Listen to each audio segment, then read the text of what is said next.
Kitchen useful tips தாங்க பார்க்க போகிறோம். நிறைய விஷயங்கள் நம்ம இந்த மாதிரி கிச்சனில் இந்த மாதிரி டிப்ஸ் எல்லாம் நம்ம பயன்படுத்திகிட்டே இருப்போம். ஏனோ சில சமயம் நம்ம சில விஷயங்கள்லாம் மறந்துருப்போம். அதை இந்த வீடியோ மூலம் உங்களுக்கு நான் ஞாபகப்படுத்தலான்னு இருக்கிறேன். இப்போ வீடியோவை நம்ம பார்க்கலாமா? நீங்கள் முதல்ல நம்ம சேனலில் பார்க்குறீங்கன்னா நம்ம சேனலில் உள்ள கண்டென்ட்லாம் பாருங்கள். உங்களுக்கு பிடிச்சிருந்துச்சுன்னா ரெட் கலர் பட்டனான சப்ஸ்கிரைப் பட்டனை நீங்கள் ப்ரெஸ் பண்ணிக்கோங்க. பக்கத்தில் இருக்கிற பெல் ஐக்கானையும் ப்ரெஸ் பண்ணிக்கோங்க. இதுதான் ரொம்ப முக்கியம். அப்போ தான் நான் எப்பப்போல்லாம் வீடியோ அப்லோட் பண்ணுறேன்னா அதையெல்லாம் நீங்கள் மிஸ் பண்ணாமல் பார்க்க முடியும். திராட்சையில் நம்ம பச்சை திராட்சை தான் வாங்கி சாப்பிடுவோம், ரொம்ப டேஸ்ட்டாக இருக்கும் அப்படின்னு சொல்லிட்டு. ஆனால் பச்சை திராட்சையை விட ரொம்ப நல்லது அப்படின்னு பார்த்தீங்கன்னா கருப்பு திராட்சை. அது கருப்பு திராட்சையில் சீட்ஸ் இருக்கிறது சாப்பிட்டா ரொம்ப நல்லது. சீட்ஸை மென்று நம்ம சாப்பிட்றோம் அப்படின்னு பார்த்தீங்கன்னா உங்களுக்கு கேன்சர் கூட வராது அப்படின்னு ரிசர்ச்சில் சொல்லியிருக்காங்க. இப்போ நம்ம திராட்சையெல்லாம் வாங்குகிறோம், அப்படியே 2 வாட்டி வாஷ் பண்ணிவிட்டு சில பேர் எடுத்து சாப்பிடுவாங்க. சில பேர் ஹாட் வாட்டர்லாம் போட்டு வாஷ் பண்ணால் போயிடும் அப்படின்ட்டு. அப்படிலாம் போக மாட்டேங்குது. ஏன்னா நிறைய கெமிக்கல்ஸ்லாம் இப்போ வந்து நிறைய அந்த ஆட் பண்ணுறாங்க, அதாவது பூச்சி வராமல் இருக்கணும் அப்படின்னு சொல்லிட்டு. அப்போ அதுக்கு இந்த மேலே இருக்கிற கெமிக்கல்ஸ்லாம் எப்படி தான் அப்புறம் வந்து அந்த ரிமூவ் பண்ணுறது அப்படின்னு பார்த்தீங்கன்னா, நம்ம வந்து இந்தமாரி தண்ணி குண்டானில் இந்தமாரி தேவையான அளவுக்கு தண்ணி முழுகிற அளவுக்கு இந்த அளவுக்கு உப்பை போட்டு சேர்த்து ஒரு 15லேருந்து 20 நிமிஷம் அதுலேயே ஊற போடுங்க. அதுக்கு அப்புறமாக்கி வந்து ஒரு 3 வாட்டி 4 வாட்டி நல்லா வாஷ் பண்ணி அது மேலே இருக்கிற கெமிக்கல்லாம் போயிடும். இதேமாரி நீங்கள் காய்கறிலாம் வாங்குறீங்க, தக்காளி வாங்குறீங்க, எந்த காய்கறியாக இருந்தால் கூட உப்பு தண்ணியில் வைக்கலாம். இல்லைன்னா நீங்கள் வந்து டேமரிண்ட், அதாவது புளி கரைசலில் வச்சு நீங்கள் நல்லா அலசிட்டு ஃப்ரிட்ஜில் வச்சுங்க. அது வந்து ரொம்ப நல்லது. ஏன்னா கெமிக்கல்ஸ் தெளிக்காத ஜாமான்லாம் வாங்க முடியாது. ஆர்கானிக்குன்னு சொல்கிறாங்க, ஆனால் விலை வேறு அதிகமாக இருக்குது. இது ஈஸியான மெத்தடில் நீங்கள் வந்து அழகாக யூஸ் பண்ணிக்கலாம். உங்களுக்கு ஒரு 15 ரூபா அவ்வளோதான் ஆகும் உங்களுக்கு. அடுத்தது நம்ம எவ்வளோ தான் சூப்பராக நம்ம குருமா வச்சு சால்னா வச்சு பசங்களுக்கு கொடுத்தா கூட அந்த வீட்டில் சாப்பிட்ட மாதிரி குருமா இல்லை, அந்த கடையில் சாப்பிட்ட குருமாலாம் சூப்பராக இருந்துச்சுன்னு அதுக்கு பதிலாக நீங்கள் வந்து இந்தமாரி பட்டை கிராம்பு ஏலக்காய்லாம் போடுறீங்களா, அதோடு இந்த கடல் பாசி, இது வந்து கல்பாசி. இந்த கல்பாசி கொஞ்சோண்டு நீங்கள் ஆட் பண்ணி சமைச்சிங்கன்னா பார்த்தீங்கன்னா சூப்பர் டூப்பராக இருக்கும் உங்களோட குருமா.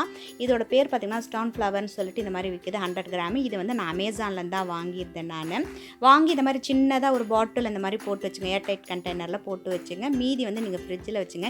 இவ்வளோ போட்டாலே போதும்ப்பா, அவ்வளோ சூப்பராக டேஸ்ட்டாக இருக்கும். இப்போ சமீப காலமாக நான் இதுதான் செஞ்சிட்ருக்கேன். ரொம்ப நல்லாயிருக்கு, சால்னாலாம் குருமாலாம் நல்லாயிருக்கு அப்படிங்கிறாங்க. என் பொண்ணு கூட கேட்டுதான், இன்னும் நீ குருமா கூட வந்து இன்னும் ப்ரோக்ராம் பண்ணி வீடியோ போஸ்ட் பண்ணலாமா அப்படின்னு. ஸோ அது ஒரு நாளைக்கு குருமா உங்களுக்கு செய்யும்போது காட்டுறேன் உங்களுக்கு. இது ரொம்பவே நல்லாயிருக்கும். இது கொஞ்சம் கொஞ்சமாக நீங்கள் பயன்படுத்தி மீதெல்லாம் நீங்கள் வந்து ஃப்ரிட்ஜில் வந்து வச்சுங்க. பெருசாக நம்ம வாங்கினோம் அப்படின்னா கொஞ்சம் காசு கம்மியாக இருக்கும். அடுத்தது பார்த்திங்கன்னா அந்த சாத்துக்குடி அந்தமாரி ஏற்கனவே சொன்ன மாதிரி உங்களுக்கு சாத்துக்குடி, திராட்சை, ஃப்ரூட்ஸ் எல்லாம் வந்து நீங்கள் கழுவிட்டு வாஷ் பண்ணிவிட்டு ஃப்ரிட்ஜில் வச்சுட்டு நீங்கள் வந்து ஜூஸ் போட்டிங்கன்னா நல்லா ஜில்லுன்னு இருக்கும். நம்ம ஐஸ் வாட்டர்லாம் யூஸ் பண்ண வேணாம். ஏன்னா ஐஸ் வாட்டர் வந்து உடம்புக்கு நல்லதில்லை. பானை தண்ணி நம்ம பயன்படுத்தலாம். என்னை பொறுத்த வரைக்கும் இந்த மாதிரி ஃப்ரூட்ஸ் எல்லாம் திக் பல்ப்பாக குழந்தைங்களுக்கு அதை திக்காக கொடுத்தோம் அப்படின்னா ரொம்பவே நல்லது தண்ணி ஆட் பண்ணுறதுக்கு.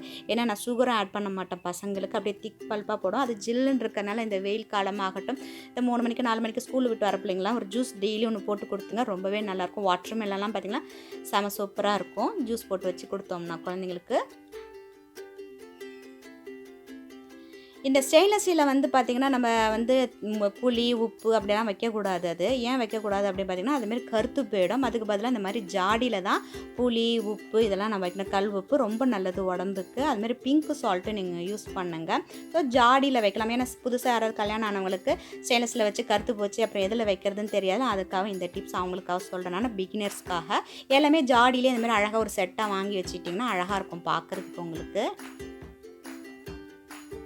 இதில் கல் உப்பு வச்சுருக்கேன், இதிலலாம் அந்த சால்ட் அது மாதிரிலாம் வச்சுருக்கேன் நான். அதில்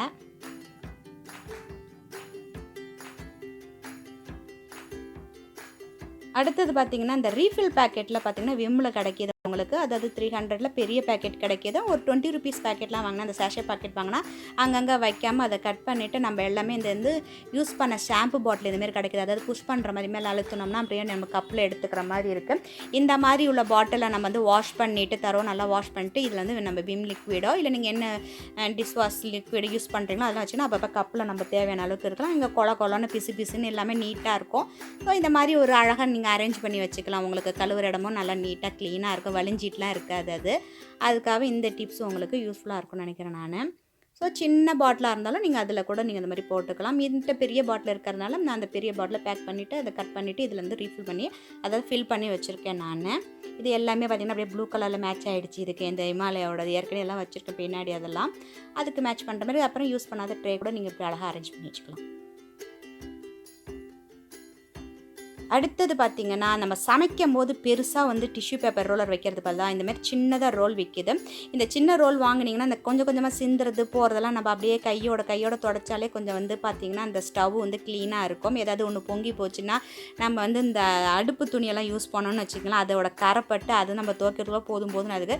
இந்த சின்ன ரோலர் பக்கத்துல வச்சுட்டா ஏதோ ஒண்ணு சிந்துது, ஏதோ ஒண்ணு பொங்குதுன்னு வச்சுக்கோங்க, டக்குன்னு நம்ம தொடச்சிக்கிறதுக்கு கொஞ்சம் ஈஸியா இருக்கும். அதனால நான் சின்ன சின்ன ரோல் இருக்கும். அதேமாரி மட்டும் இல்லாம இன்னொன்னு வந்து பார்த்திங்கன்னா, இதுமாரி அலுமினியம் ஃபாயில் வாங்கி நம்ம இந்த மாதிரி ஸ்டவ்வில் இந்த மாதிரி பர்னருக்குள்ளே வச்சுட்டோம் அப்படின்னா, நம்ம ஏதாவது ஒன்று கொட்டுச்சு அப்படின்னா நம்ம தூக்கி இதை க்ளீன் பண்ணுறதுக்கும் ரொம்ப ஈஸி. ஏன்னா இது இட்டாலியன் பர்னர்னால கொஞ்சம் கஷ்டம், அது ஏதாவது ஊற்றிச்சுன்னா துடைக்கிறதுக்கு. பட் இது வந்து நின்று நிதானமாக சிலிண்டர்லாம் கொஞ்சம் லாங் லைஃப் வருது.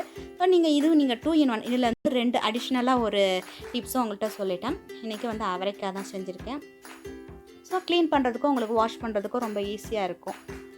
ஏதாவது ஒன்று கொட்டிட்டு பொங்கிடுச்சு அப்படின்னா நம்ம க்ளீன் பண்ணி வச்சுக்கலாம். இந்த ஃபாயிலும் நீங்கள் இந்தமாரி அலுமினியம் ஃபாயில் வாங்கினீங்கன்னா இந்த மாதிரி அடிக்கடி துவைக்க வேண்டாம். அடுத்தது பார்த்திங்கன்னா, இந்த சிங்க்குக்கு பக்கத்தில் வந்து இந்த மாதிரி ஒரு பாக்ஸ் வச்சுருக்கேன். இப்போ நம்ம இந்த ஜாமெல்லாம் கழுவுறோம், ஏன்னா டிஷ்வாஷர் ஆகட்டும் அப்படியே எடுத்து போட முடியாதுங்க. அந்த கருவேப்பிலை, பச்சை மிளகாலாம் இருக்குது பாருங்கள், அதெல்லாம் எடுத்து போட்டுறதுக்கு இங்கேருந்து டஸ்ட்பின் தேடிட்டு போக முடியாது. இந்த மாதிரி ஒரு சின்னதாக நம்ம ஏற்கனவே யூஸ் பண்ணாத ஒரு பிளாஸ்டிக் கண்டெய்னர் பாக்ஸ் இருந்துச்சுன்னு வச்சுக்கோங்களேன், இந்த மாதிரி ஒரு சின்னதாக உள்ளார ஒரு கவர் போட்டுக்கோங்க. தேவையில்லாத இந்த மாதிரி இருக்கிற வெட்டுறது, கவர் கட் பண்ணுறோம்ல அந்த மாதிரி சின்ன சின்ன கவரு, அப்புறம் நான் சொன்ன மாரி இந்த கழிச்சு பொருட்கள்லாம் எடுத்து நீங்கள் கையோடு இல்லை போட்டுட்டு அதுக்கப்புறம் மெயினாக அடுத்த நாளைக்கு வந்து அந்த டஸ்ட்பினில் எடுத்து போட்டு அடுத்தது புதுசாக ஒரு கவர் போட்டுனா உங்களுக்கு ஈஸியாக இருக்கும். சிங்க்குக்கு பக்கத்தில் நீட்டாக இருக்கும், கொழன்னு பிசுன்னு இருக்காது. இங்கேயும் நம்ம டஸ்ட்பின் எடுத்து வைக்க முடியாது.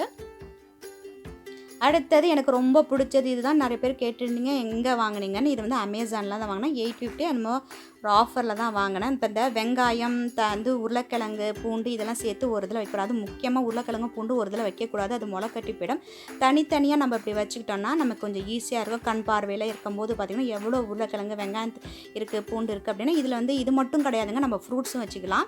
ஸோ மேலே ஹேண்டெல்லாம் நம்ம எடுத்துக்கலாம், எங்கே வேணாலும் வைக்கிற மாதிரி இருக்குது. இது கீழேயும் வச்சுக்கலாம், எனக்கு இந்த கவுண்டர் டாப்லேயே வச்சுக்கலாம். பக்கத்தில் வந்து இந்த மாதிரி இன்னொன்று நான் வாங்கியிருந்தேன். இது வந்து அமேசானில் தான் வாங்கியிருந்தேன் நான். இதுவும் 800 சம்திங் தான். இது நிறைய உருளைக்கிழங்கோ, வெங்காயமோ, ஃப்ரூட்ஸோ வாங்கினா இதில் கூட ஸ்டோர் பண்ணிக்கலாம். கவுண்டர் டாப்பில் பார்த்திங்கன்னா இப்படி அடுக்கி வைக்கும் போது பார்த்திங்கன்னா உங்களுக்கு இடத்த வந்து நிறைய அடைக்காது. அதனால் இந்த மாதிரி வாங்கி வச்சிங்கன்னா உங்களுக்கு யூஸாக இருக்கும். ஒரு பேஸ்கெட் மட்டும் எடுத்துகிட்டு போய் நம்ம வாஷ் பண்ணால் போதும். அப்படியே மற்ற பேஸ்கெட்லாம் பார்த்திங்க இந்த மாதிரி 3 டயர்ஸ்லாம் பார்த்திங்கன்னா அப்படியே எல்லாத்தையும் எடுத்துகிட்டு போய் வாஷ் பண்ணுறேன். அந்த 3த்தையும் சேர்த்து தான் போய் வாஷ் பண்ணோம். இது அப்படி கிடையாதுங்க, ஒன்று எடுத்துகிட்டு போய் கூட வாஷ் பண்ணிக்கலாம். உங்களுக்கு இந்த வீடியோ பிடிச்சிருந்தா உங்களுக்கு கமெண்ட்ஸை நீங்கள் வந்து லீவ் பண்ணுங்கள். நன்றி, மீண்டும் சந்திப்போம்.